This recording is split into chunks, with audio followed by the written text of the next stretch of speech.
right, let's talk about AEW Dynamite, which was a very quiet episode of AEW Dynamite. And what I mean by that is it seemed like the crowd was kind of there, but not really live. Like it was really weird. It was it was very muted. I don't know if they just weren't impressed this week or what. But this week was I'm not gonna lie to you, man. I'm not gonna get into the granular details of AEW Dynamite, like the move for move stuff, which is what I usually do. I'm just gonna let's look at the overview. I'm about to start hitting these joints like I hit Impact. So like it's very tiresome to go through this whole shit. Anyway, Kenny Omega versus Matt Seidel. It was an athletic contest, that's for sure, which it always is in AEW Dynamite. I mean, there was no real in-ring story.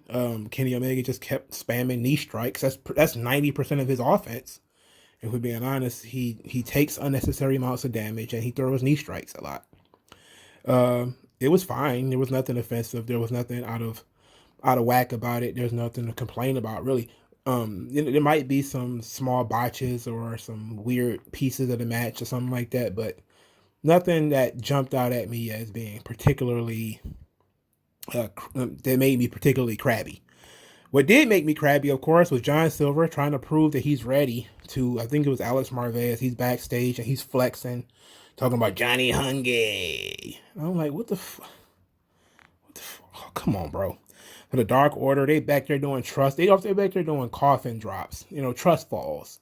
And they're catching each other. And, of course, one of them has to be the goof that falls back and nobody catches him, so he falls down. And then as they all being like they're like small children. It's like a kindergarten. It's like this is horrible. Dark Order, for the record, is still one of the worst acts in AEW. It was one of the worst acts when they debuted, and here it is a year later. They are still terrible. Look, man. Look, look, man. Brody Lee dying did not make these guys cool. Okay, it didn't make them interesting. Did it make them sympathetic? I guess to to the people who empathize and stuff like that. But to me, it's like that sucks for him and his family. They ain't got shit to do with the Dark Order. They sucked before he got there. They sucked with him in it, and now they sucked when he's gone. It's consistent. They're trash.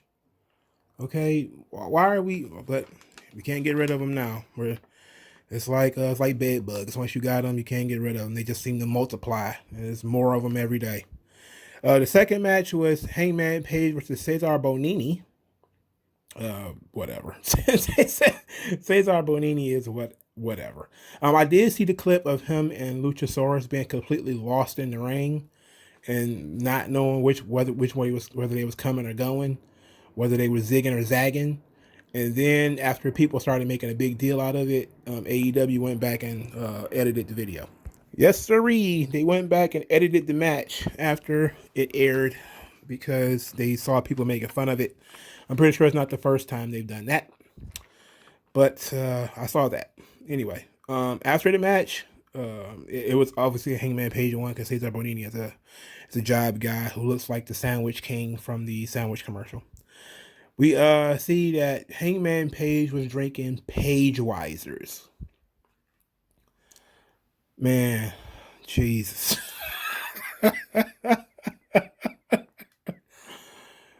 Gonna throw back a couple of Paige Weisers. What? Paige Weisers?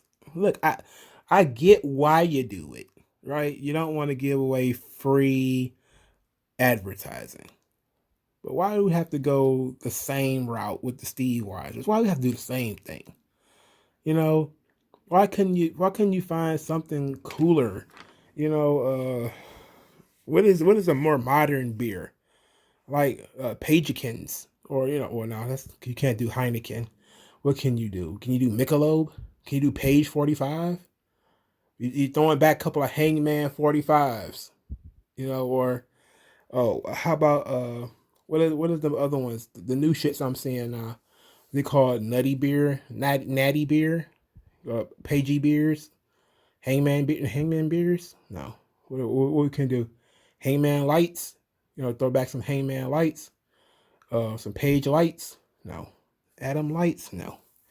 But Budweiser is like, come on, man. Paige Weiser, come on, man. That sucks. It sucks, and it's derivative. It's derivative. You shouldn't want people to be reminded of Steve Austin. You already, for anybody who's older, in my age group, mid to late 30s, if you've been watching wrestling for a long time and you see James Storm and then you see Adam Page and you're just thinking to yourself, it's like the Virgin and Chad meme. Like the Virgin cowboy is depressed and sad, drinking Paige Weisers. And the Chad cowboy is sorry about your damn luck. I'm drunk half the time. I'm going to go get into a fight. And, it's like, I don't know, man. I don't know when we started getting sad drunk cowboy, nerd drunk cowboy. I guess it's just the fact that he got beer is supposed to be cool. It's like maybe if this was American Pie or something like that, or what was that? It was a vastly superior movie. A coming of age story of young people drinking was super bad, vastly superior movie. Like if it was something like that, maybe. But this just because we're gonna have this guy who rides a lawnmower and hang out with these losers. They look like they play Dungeons and Dragons, all of them. Fuck this. Anyway, Lance Archer shows up and he's talking about he used to look up to Sting, and that without Sting there would be no Lance Archer, and that he takes Sting's time because it should be Archer's time, and that people are going to remember the Murder Hawk Monster, and they're going to be talking about the Murder Hawk Monster, and he wants to be remembered as the Murder Hawk Monster. And if Sting gets in the way, Sting better not get in the way. He better get out of the way. And I just said to myself, like, I'm not intimidated, not concerned at all about this. And I don't want this. I don't want these two guys in the ring. Look, Lance Archer, he likes to get his shit in. So, like, if you're going to have Sting have a match, you need to have a match with somebody who's safe and who knows their role, and not somebody who's going to try to be doing moonsaults and, and all that type of shit. We really don't need that. He's a get your shit in guy. We really don't need that. And this is not interesting anyway. And then Sting didn't even respond to this shit. He just kind of, like, they didn't even do anything in response to this. It was just Lance Archer bopping off at the mouth about Sting. It wouldn't be me without you, Sting. I love you, Sting. All right, so then we get Britt Baker's promo. She got to come out and cut a promo. This was the probably the loudest reaction. Probably not the loudest reaction all night, but this was probably one of the more times where the fans were really into it. She got kind of a hero's welcome. It wasn't huge. It wasn't like she was Becky Lynch or anything like that, but she of course said, she was offended by the ovation, saying that, that's all y'all got for me. So then she basically said that Thunder Rosa should be thanking her because now Thunder Rosa is a part of history. A history that she wrote in her own blood, which obviously felt like a scripted line. I know a lot of people seem to think that, they're not scripted promos. Trust me, that felt like a scripted line. This felt like a scripted promo. And then she starts talking about if Thunder Rosa put the division on the map, then why is everybody talking about her? Another line that felt scripted. Then she says, it took Mick Foley 20 years to become a hardcore legend. I did it in one night. I didn't know she was a hardcore legend. Outside of the dweebs, she might be a hardcore legend, but most people are kind of like, okay, you had a mid-gig match. Come on. So then she starts talking about how Tony Khan is out looking for has-beens and legends when he got a real legend right in front of him. And that, AEW will always come second to DMD. AEW comes second to a doctor in medical dentistry. Okay. All right. Look, man, it ain't got to make sense. It's supposed to sound cool. That's how it's scripted. It's supposed to sound cool, not supposed to make sense. Her content was fine. The point of the promo was to take her from one level to the next. Talk about, to galvanize how everybody's been talking about her, how she's now the focal point of the division. She's all of this stuff. That was the point, to dig into, and mine the gold built over the course of the week. Did she successfully do this? Was she impressed the people that was already impressed? Do I think she gained any new fans with this stuff? No. I don't think that anybody new cared about this. I think that is probably a great promo for people who already liked her.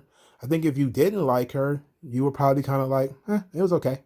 And basically that's how I was. It's like, it was all right. It wasn't terrible. But people need to stop telling me that these promos are not scripted. They clearly are. So we get Christian. He's giving advice to some young bulls in the background. Brian Pillman Jr., the kid from Top Flight, and the creative wrestler that's always hanging around with Brian Pillman. I forget his name. And then Kazarian shows up. And Kazarian shows up, talks about how he lives the catchphrase. And, he likes Christian's catchphrase and how he lives that too. And he says, when does the work start? And Christian was like, oh, we got ourselves a cranky Frankie here. They talked about how long they known each other. And then he says, the work begins next week. If you're looking up to it. And Kaz was like, oh, yeah, for sure. And they shook on and officially decided they were going to have a match next week.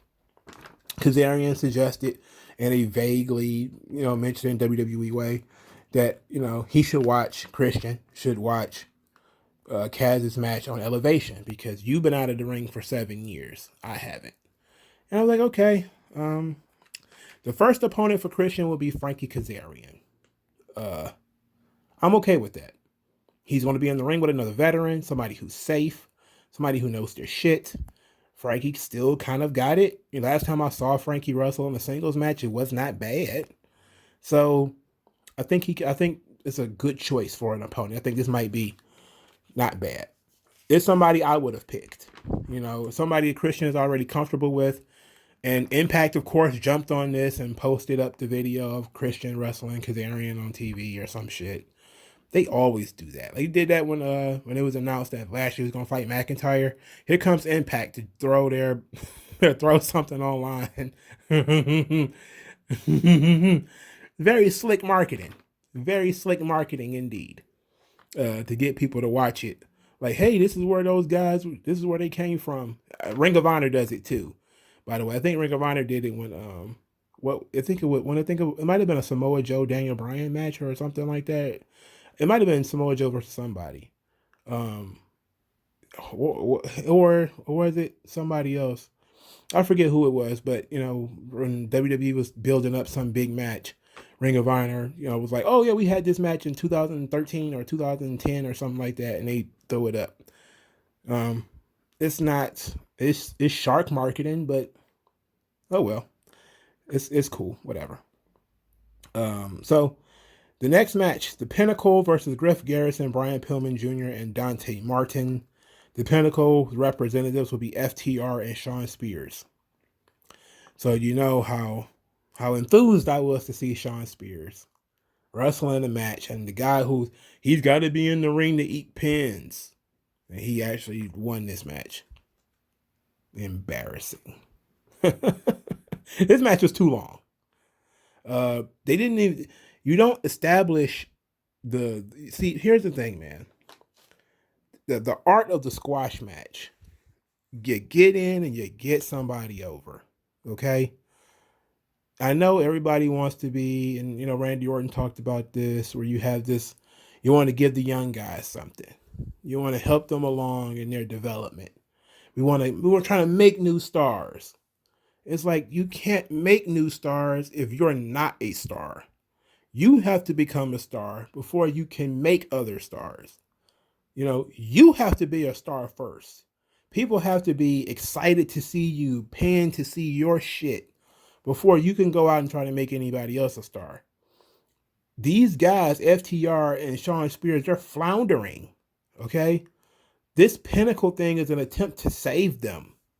I know I wasn't trying to be negative, but it is what it is.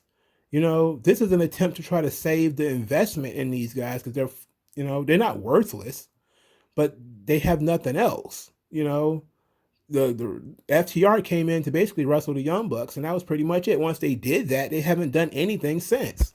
So you have to, they're trying to recoup the money they spent on these guys. Put these guys fucking over. Just beat these kids, man.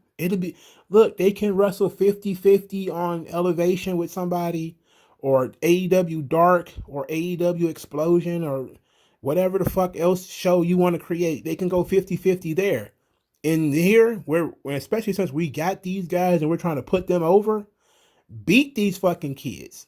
Beat them quick. They're out here taking all these bumps and shit. Like, what is going on, man? Like, that's not a good start. Anyway, the Pinnacle continued to beat down post-match, of course.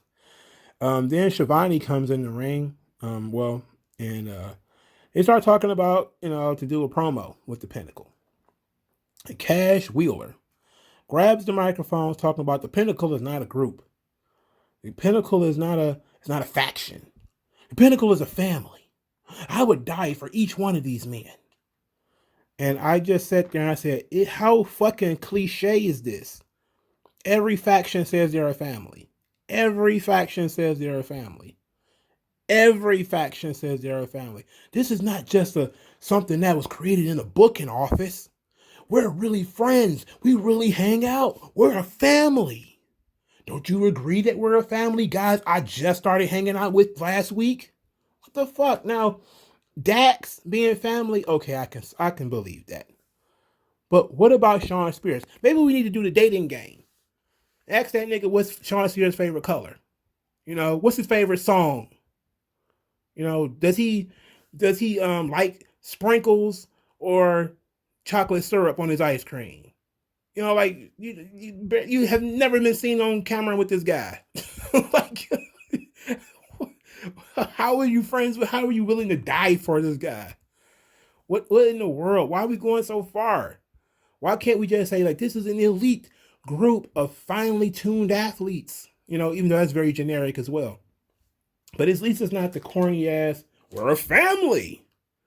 We're a real family. Look at us. We get along. Therefore, we are a family. So Dax Harwood, who's actually good at talking, gets on the microphone and basically says, like, this is not a comedy skit. Chris Jericho and the Inner Circle, they like to do Saturday Night Live, stand-up comedy. This ain't that. This is pro wrestling. You got to be good in this pro wrestling ring. And that's what we come here to do. And if you want to know where you stand in pro wrestling, you come stand up to the Pinnacle. This is, of course, a remix of Tully Blanchard, who said something similar. And Ric Flair, they did a Horseman promo where they talked about that, where, if you want to know where you stand in pro wrestling, you stand up to the Horseman. Basically, it's a remix of that. So then MJF talking about, he called Jericho fat, said instead of breaking the walls down, he's breaking chairs that he sat in, and that Jericho isn't there because he's terrified. And then, of course, Tony Schiavone piped in, oh no, like, you guys, they're hurt. You know that, right? You guys did that. And MJF was like, excuse me? You have something to say? And Tony Schiavone was like, nope, I don't got nothing to say. Nope, nothing. And that was pretty much it. Wasn't bad. I would have preferred for them not to go the whole bullshit. We're a family. It's like, how are you a family? What is family about this? Like, what's his birthday? Like, what is going on here? Anyway, Team Taz. Team Taz has a message for us that Brian Cage apologized to everybody, especially Starks, for calling them out. There's no problems in Team Taz. So then Team Taz started asking all the guys, hey, are you guys okay? You guys all right? And I like to call him Tony Starks. Jeez, they got Iron Man on the brain, Ghostface Killer on the brain. Ricky Starks, and he's got this fake ass smile on his face. It's really phony. And Cage is standing there, with some serious doubt. And he's like, you okay, Starks? He's like, oh, I'm fine. And he got to go right back to grinning. And Cage like, Cage? And Cage was like, who better? And that was it. And I was just kind of like, oh. All right, man. All you guys who are fans of Brian Cage, you got to explain that to me in the comment section below, man. I need like a diagram of how Brian Cage is in any way interesting, let alone good, right? Like I see the muscles. I get the concept of big beefy men slapping meat. I get that. I support the monster truck rally. I really do. But Brian Cage ain't that. Brian Cage is a monster truck who thinks he's a Ferrari. Okay? It just doesn't work. He wants to do moonsaults and twisty corkscrew shits. He doesn't want to look strong. He oversells for people who are much smaller than he is. He doesn't know how to protect himself. He doesn't know how to fucking talk. He doesn't have a character or personality of any type to even talk about. What the fuck is so interesting about Brian Cage? Just being a big guy who can do flips? Who the fuck cares? But I will be willing to listen if you have a counterpoint. You could say, well, he can do the titty dance with his chest, or I just like muscles, man. Then hey, ain't nothing I can say. But Brian Cage is about as interesting as an actual drawing of somebody with muscles. He looks like something Rob Liefeld drew, okay, without the personality. He at least had some personality. Shit might not have been well written, but at least it had personality. So we get QT Marshall. Oh boy, and this was so long. I'm going to try to shorten this, even though I took a lot of notes on this. I'm gonna try to shorten it because I have no interest in talking about QT Marshall longer than I have to. But basically, QT Marshall is frustrated with being Cody's toady. He's been Cody's assistant. He's been glad handing. He's been the guy who's been fetching the bagels. He's been the guy fetching the donuts. He's been the guy making sure the dog's water is in the bowl. He's been the guy that takes Brandy shoe shopping. He's been that guy, right? At the expense of his own family, he's been that guy. And that Cody taught him the value of doing the work. But nobody's done more work than him. And that he refuses to get back into the ring and take unnecessary bumps with the asterisk of being Cody's friend and having Cody, help his career along and admittedly so, said, hey, yeah, I was given opportunities or whatever. That made this interesting. So QT Marshall is absolute trash. I have no idea why I do know why he was signed. But this had good content. It was just attached to somebody I didn't give a shit about. You could have did a fictional version of this with somebody who was more interesting and I probably would have been involved. But QT Marshall just he's like Alfred from the Batman. Like, hello, Master Rhodes. Would I like to get you your slippers, Master Rhodes? Like, anyway, he wants to fight Cody. Well, he has to have an exhibition with Cody. So then, as usual, Cody has to come out, wearing his headset to remind people that he was at the Dusty position. They call it the Dusty position, not the Gorilla position. He's at the Dusty position, even though that doesn't make any sense. And he's, QT, my friend, QT, my buddy. I don't understand what's wrong with you, QT. Look, you're a friend. You're a friend, man. When everyone else was trying to take advantage of me, you have gone above and beyond. You're above and beyond an assistant. You're a friend. You know what? You know what I think, QT? I think I just realized this. Brandy, Tony. I have to tell you, I think QT Marshall's my best friend. Dustin, brother, he's my best friend. So when I get you in the figure 4 leg lock, I'm just gonna let it go. When I hit you with the crossroads, I'm not gonna put any stank on it, because you're my best friend. So if you want to do this, friend to friend, we can do this. But I don't want to hurt you, man. I don't want to hurt you. Cody, man, you're going to get the fuck out of here, man. And he's got this damn sling on. And it's looking real weird. Like, he should have just been like, you challenged me to a match while I got a sling? Like, what's wrong with you? You know, as soon as I take this sling off, yeah, sure, we'll do it. But Cody's like, all right, I'll do it. For you, my best friend. I'll do it. I'll accommodate you. I will acquiesce to your proposition. I'll try to turn up my Cody voice. Hold on. I'm not going to be able to get it out. Okay. I will acquiesce to your proposition. Fucking Cody, man. Oh, this is nonsense. This is nonsense. All right, the next segment, the Lucha Bros and Laredo Kid versus Young Bucks and Brandon Cutler. This is when I realized that the crowd was not really in the show because these guys did every flip known to man, and the crowd was like, "Yay!" And then that was it. You know, like yay. But you know how it is. If you've seen one Young Bucks match, you've seen them all. You've seen all of Phoenix's tricks. You've seen this shit already. If you've seen Phoenix before, you've seen Phoenix do everything Phoenix does. If you've seen the Young Bucks before, you've seen them do everything they do. But what made this match, first time all night, I really noticed something in the ring that bothered me. The Indie Taker spot. Phoenix flips over, I believe it's Brandon Cutler.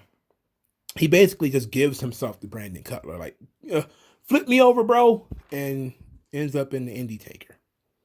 And I just look at that thing, and I'm just kind of like, man, jeez.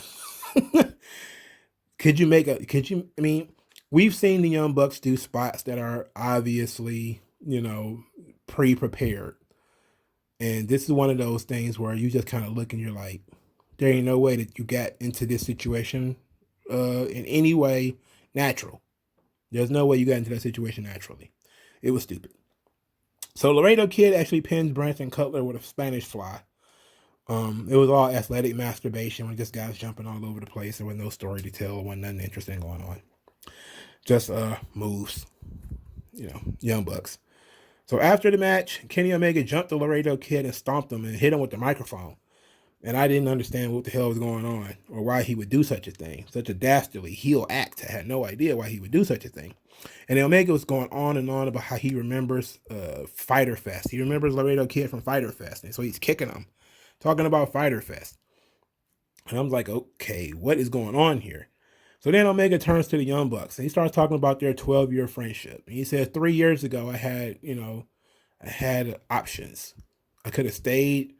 I could have stayed at home with fans that loved me and I loved them. I'm guessing Japan, it was what he means, home. I could have gone to greener pastures up to New York, but I bet on you guys. I bet on you. I bet on your vision to make AEW the best wrestling company in the world. That got a pretty good pop. This got more of a pop than most of the things in the match. And basically he chose the Young Bucks and they chose their vision. But he says that, they chose Brandon Cutler. Like you guys chose Brandon Cutler. You never chose me. Like I know that Don Callis can come off a little bit abrasive, but this is me talking. I'm saying throw it up. Throw up the Too Sweet. Too Sweet me. This is your last chance to choose me as a friend, to choose me as, the guy. And of course the Young Bucks are like, nope. We will not choose you, Mr. Kenny Omega.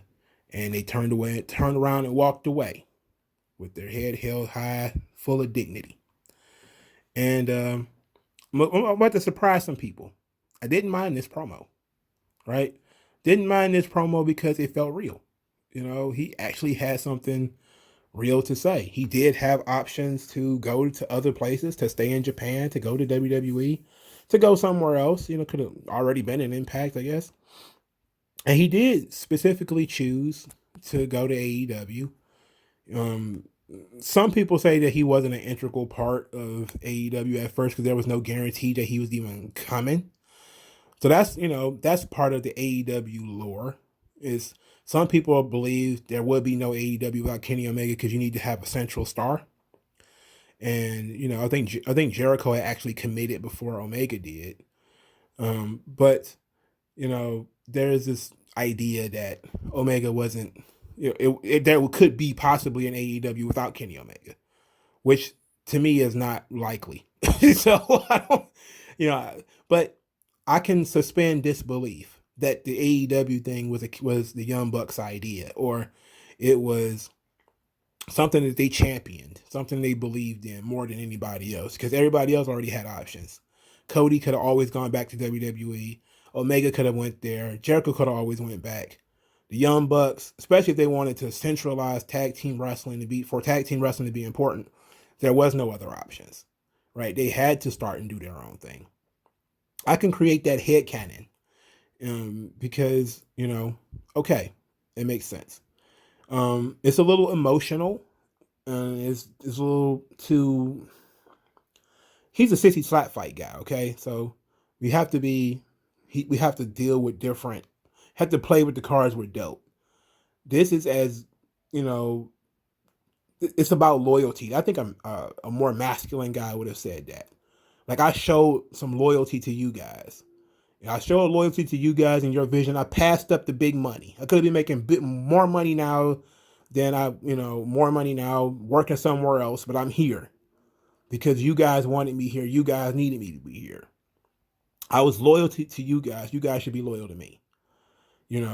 That's how, a more masculine guy would have put it. He put it like, you always choose someone else over me. Kind of whiny. I was like, But the content was fine. The delivery, again, is Kenny Omega. But okay, so now the Elite is officially over. Thank God. Praise God. The Elite is over. That took up a lot of time too, by the way. I don't know why. So then the Lucha Brothers attacked Kenny Omega, and then they Spike power drived him, which left him with a bloody mouth. Then the Good Brothers came out to help him. And so all that stuff happened. The Lucha Brothers just hung out while Kenny Omega talked all this time. And they just waited until the Young Bucks left, and then they attacked them from behind, whatever. So then Jade Cargill, oh my word, Jade Cargill, she is so bad. She is so bad, but she's so confident. She's going for it. Like, not mad at that, okay? If you're going to be bad at something, at least be confident. People can at least appreciate your confidence. And she's talking about Red Velvet is making a big mistake. She's just a pit stop on Jade Cargill's path to greatness. But you get in the ring with me. Or she actually said, like, we're both undefeated in singles matches. Like, you had two. She's got none that are televised. So, well, I guess if you want to call YouTube television, then I guess, yes, they're televised. I always tout the importance of YouTube. So, but I don't watch those shows. Most people don't. I would imagine Dark and Elevation actually get lower rate watches than Dynamite does. But so nobody watches those shows, or fewer people watch those shows. They're not core shows for the canon of the show. Now, I will give them credit because AEW does something WWE never does. WWE does not really even talk about at all what happened on other things. Like, you could have a match on main event or superstars or whatever, be gone for 6 months. They won't mention at all that you were even on main event.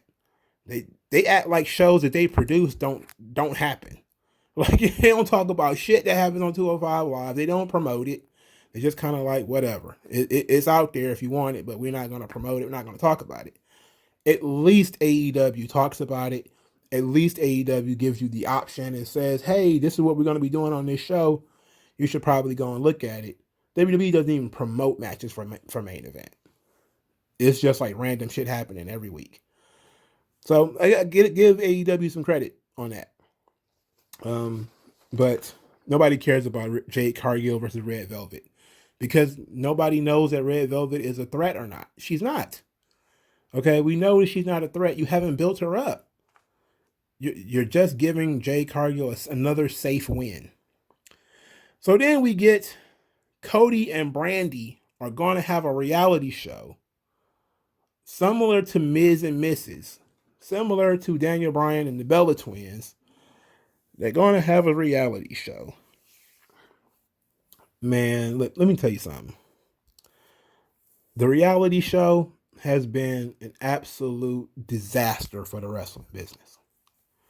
It has been an absolute disaster. Like the exposés, the bullshit documentaries, all the cameras in the back, the dark side of the ring, and beyond the mat and all that type of stuff. It did some pretty decent damage to the wrestling business, sure. But most people ain't going out of their way to watch a documentary or something like that. Most people don't care that much about wrestling. To watch an expose, they just like, oh, it's not real, and they watch it anyway, or they don't watch it. Very few people go out of their way to watch these documentaries, and watch these exposés and read these articles that are exposing the business or follow dirt sheets. Very few people do that stuff. More people watch these goddamn reality shows. And these reality shows shred the business. Fuck exposing it. They are literally setting up shit on the reality shows that cross over into television and vice versa. It's the worst horse shit. It's some of the worst horse shit imaginable. Reality TV is fucking ruining the business. It's already ruined. But this is the reanimated corpse of the wrestling business. Is reality TV. It's gonna be stupid. Okay, Brandy's talking about being the first Black Rhodes in the family. I'm like, you mean to tell me Dusty didn't get him some of this little sweet sci-fi? I shouldn't say that. That's fucked up. I shouldn't have said that. I should not have said that. That's nasty. That's nasty, bro. I shouldn't have said that. I'm so sorry, Dusty. But why is that an accomplishment? I'm the first Black Rhodes. That shouldn't be an accomplishment. That shouldn't be an accomplishment. Come on, man. Come on, man. But Dusty was black long before Brandy was born, though. Dusty was 300 pounds of blue-eyed soul. We already know. Dusty was black in a what's the name sense. He's black like Eminem was black. He's black adjacent. Dusty could have dropped the N-bomb and nobody would have said shit. Like, oh shit, Dusty just called me a nigga. No, I'm saying. I don't believe that. He probably would have got away with it though. All right, where was I? I was talking about this cringe ass Cody and Brandy stuff. It's gonna be a cringy show. I'm not gonna watch it. I don't see why it's being made. Outside of Tony Khan must be spending some money when it comes to TNT. I saw some people say, well, this looks like TNT is really investing in AEW. I'm like, I guess. It's really what they're doing is just trying to turn AEW into WWE. When you can't get WWE, you just make your own. Just like, if you can't get, I'm going to tell you something, right? I'll never forget this. In 2000, I believe it was 17 or 2018, there's a writer named Christopher Priest, great writer. He had written the Black Panther comic books, and he had written probably one of the better runs of Black Panther. And he was over at DC. Black Panther is a Marvel character for the people who are not nerds. So he was working over at DC, writing a character named Deathstroke, who was the villain to Teen Titans and all this type of stuff, the guy with one eye. And he didn't have access to Black Panther. So he just made Red Lion, right? So he just made this character named Red Lion. And that was the Black Panther of the DC universe. This is the Red Lion of the Miz and Mrs., the Bella Twins show and all that shit. That's what this is. You can't get it. You can't get it. So we'll just make our own. Like, who can we make a reality TV show that's interesting when it comes to AEW? Cody's the only one. I mean, certainly you're not interested in Kenny Omega's family. Does he even have one? Does he have a brother or a sister or a family of any kind? Like who? I mean, I guess you could have Renee, I guess you could have Renee and John, but that's really an expose on John.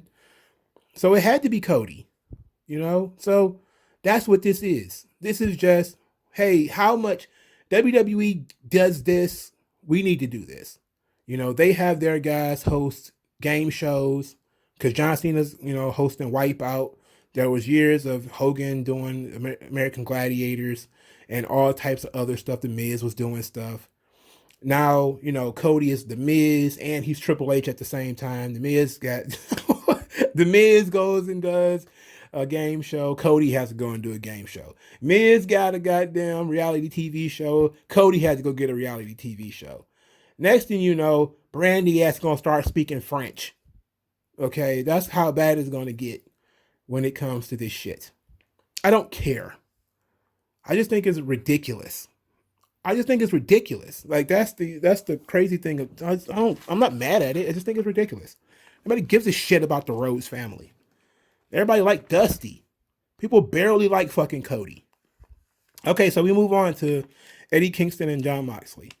So Eddie Kingston doesn't know what's wrong with him. He just kept saying, it's a broken something.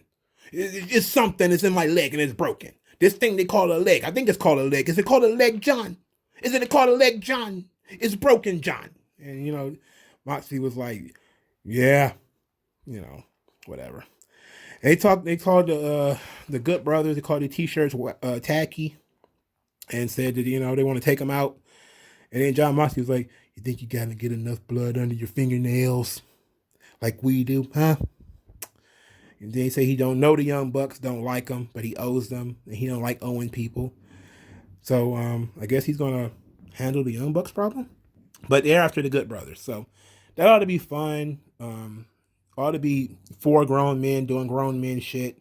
Hopefully the Good Brothers stop being fucking goose and actually start acting like adult men in order to make all this very interesting. So I had to punch my Nyla Rose card and refuse to watch it. I don't even know who won.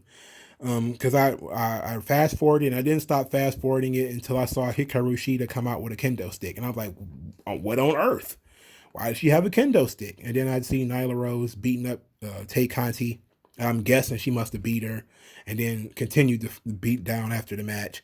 So Shida hits Rose in the back with the kendo stick. For some odd reason, she hit her with the kendo stick and then dropped the stick. And they started to brawl. And then Allie, the bunny, hits Shida with the kendo stick, and then she starts beating up Tay Conti. So then they come out, and Allie and Rose are best buds. And Matt Hardy talks about how the women's tournament was fugazi. It was lame. It was whack because the bunny wasn't in it. So she says that his clients will no longer be overlooked. So she's going to be wrestling now. Allie is going to finally wrestle. All right. It took long enough, At least they're trying to integrate actual American women's wrestlers into this fucking show. Okay. As long as they're going to utilize the people that they got. Okay. She can be a manager and a wrestler. Okay. She can do both. It doesn't matter, so she's going to wrestle next week. Yay. So then we get Arcade Anarchy, which I have to admit sounded pretty cool. It sounded cool. I don't know what the match type is. I just like the name. I like the name Arcade Anarchy. That sounds fun. And Miro talked about he wants to see Kip destroy Chuck Taylor and Orange Cassidy. Chuck said that there were, you're going to kick our asses, but we're really good at getting our asses kicked. It's like, what? Is that a superpower? Like, what is your superpower? I shoot lasers from my eyes. What is your superpower? Ching! I got blades in my wrist. What's your superpower? I take really good beatings. Nobody can get their ass kicked like me. Like, what? I could put you over real good. Like, what the fuck? That's not... These things do not compute. Anyway, he called Miro Donkey Kong. And then it says, you Donkey Kong looking bastard. And then he says to Kip that, it says, so that means Kip is, and Orange Cassidy said Donkey Kong Jr. I personally would have said Diddy Kong. I think Diddy Kong is probably funnier. Especially when you look at Diddy Kong's arms and legs and the fact that he does cartwheels and shit. Kip is perfect. He's small. He does flips and shit. Diddy Kong would have been perfect. But you would have had to be a real gamer to know who Diddy Kong is. And you can't tell me this wasn't scripted. Again, they may say it's not scripted promos in AEW. Trust me, there are. So then we get a promo for Scorpio Sky. that is actually hyping up a match on Elevation. This is a waste of TV time. I know I just gave them credit for doing this, but you got Scorpio Sky being very serious here, talking about he's uniquely gifted, which I actually like. I like that idea. But why isn't he on this show wrestling? You could have cut some of these other matches out and then let him be on this show wrestling, or at least he got a promo. So, but, he's talking about getting screwed and, he shouldn't be getting screwed. He's tired of being overlooked and he's going to go get busy on Matt Seidel, I believe it was. And he's the face of the revolution. Who cares? So then we get Darby Allin versus John Silver, and Darby Allin beats John Silver. This match was not bad. It wasn't great, but it was not bad. The fans weren't really into it, even though there was some spots worth popping for. I did like the springboard coffin drop. I thought that was pretty cool. I liked the Victory Road counter. I got a 2 count. I thought that was pretty cool. I like that Darby Allin tried to do his stupid flip stunner, which I hate so much, and it was countered. Sting came out there to help because the Dark Order, even though they're baby faces, they're still kind of cutting some corners. They weren't being too dirty. Like they didn't, but Sting was out there to play sheriff because though they had so many members of the Dark Order hanging around the ring. So after the match, Darby Allin fist bumped with John Silver. The finish was actually pretty cool, if I remember correct. Yeah, because it was a code red counter. Okay, yeah. So it was all right. It didn't kill John Silver, even though you probably should have put Darby over a little bit stronger. But after the match, Matt Hardy and his goons decided to attack the Dark Order and beat them down because he hates the Dark Order. Whatever. And that was it to end the show. Every episode of every AEW Dynamite is about the same. It really ranges from like a 4.5 to 6.5. Sometimes it reach 7.5. But this is probably in that mid range, probably one of those 5.5 episodes. There's a lot to make fun of. I didn't really sit down and critique the matches all the way through. Obviously, I'm going to try not to do that. But so it was okay. It was all right, I guess. I got to skip a match, so that was cool. Let me know what you guys think in the comment section below. Like this video, share this video, subscribe to the channel. Thank you guys for your time. Send me cash via the Cash App in the description, in the comment section, rather. I don't know. I just get so used to saying description. Use the hashtag 3CountCommentary to support the channel. Send emails to mrslade at mrslade84@gmail.com. Follow me on Twitter, MongoSlade8 on Twitter. And thank you guys for your time, and I'll talk to you guys later. Yeah.